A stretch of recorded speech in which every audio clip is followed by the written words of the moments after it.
Hello viewers, defence and geopolitics update চ্যানেলটিতে আপনাদের সবাইকে স্বাগত। আজকের এই ভিডিওটিতে আমরা মূলত চীনের যে ষষ্ঠ প্রজন্মের যুদ্ধ বিমান এসব নিয়ে আলোচনা করব।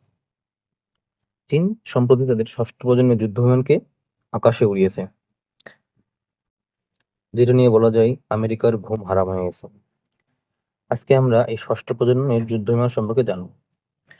চীনের ষষ্ঠ প্রজন্মের যুদ্ধ বিমান মূলত দুইটা সার্ভিসিং নিয়ে আসবে, অর্থাৎ একটা হচ্ছে J-36, একটা হচ্ছে J-50। এই J-36 হচ্ছে তার বিমান বাহিনীর জন্য, আর J-50 হচ্ছে নৌবাহিনীর জন্য। J-50 সীমিত পরিসরে ব্যবহার করবে, আর J-36 হবে মূলত বিমান বাহিনীর জন্য। তো এই J-36 সম্পর্কে একটু জেনে আসি। এর যে দৈর্ঘ্য সেটা হবে প্রায় 22 মিটার, এবং দুই ডানার যে মধ্যবর্তী দূরত্ব সেটা হবে প্রায় 24 মিটার, এবং এর গতি হবে মাক 2.5, মাক 2.5, এবং এটা একটা লং রেঞ্জের যুদ্ধ বিমান হবে। J-50-ও প্রায় সেম, একটু শুধু কম বেশি, তবে J-50-র গতি হবে মাক 2, এটা একটু কম গতির হবে। J-36-এ ইঞ্জিন থাকবে তিনটা।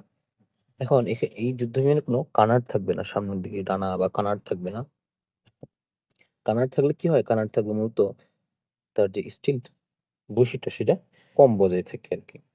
তো এটা হবে স্টিলথ, এবং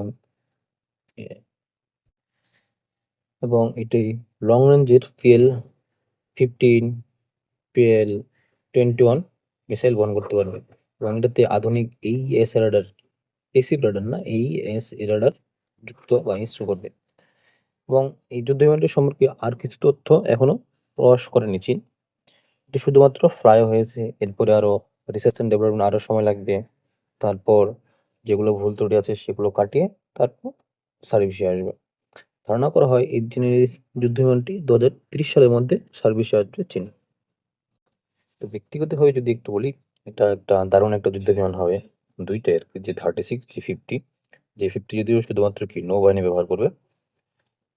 তো নৌবাহিনীর ভার্সনটিতে এখানে একটা মেরিন ফ্লিটের মতো একটা ভালো একটা অবস্থানে থাকবে, এবং আর চীনের সাথে অন্য যে প্রতিদ্বন্দ্বী দেশ যেগুলো আরো ষষ্ঠ প্রজন্ম যুদ্ধ বিমান তৈরি করতেছে, যেমন আমেরিকার তৈরি করতেছে, ইউরোপীয় ইউনিয়ন, তাদের থেকে এই যে চীনেরটা অনেক আগায় গেল, কারণ ওরা এখনো ফ্লাই করে নাই।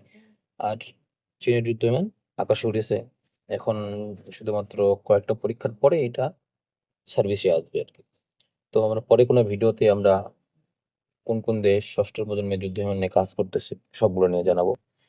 তো ভিউয়ার্স, ভিডিওটি ভালো লাগলে সাবস্ক্রাইব করুন চ্যানেলটিকে, আমাদের এরকম ভিডিও পেতে আমাদের সাথেই থাকুন। ধন্যবাদ সবাই।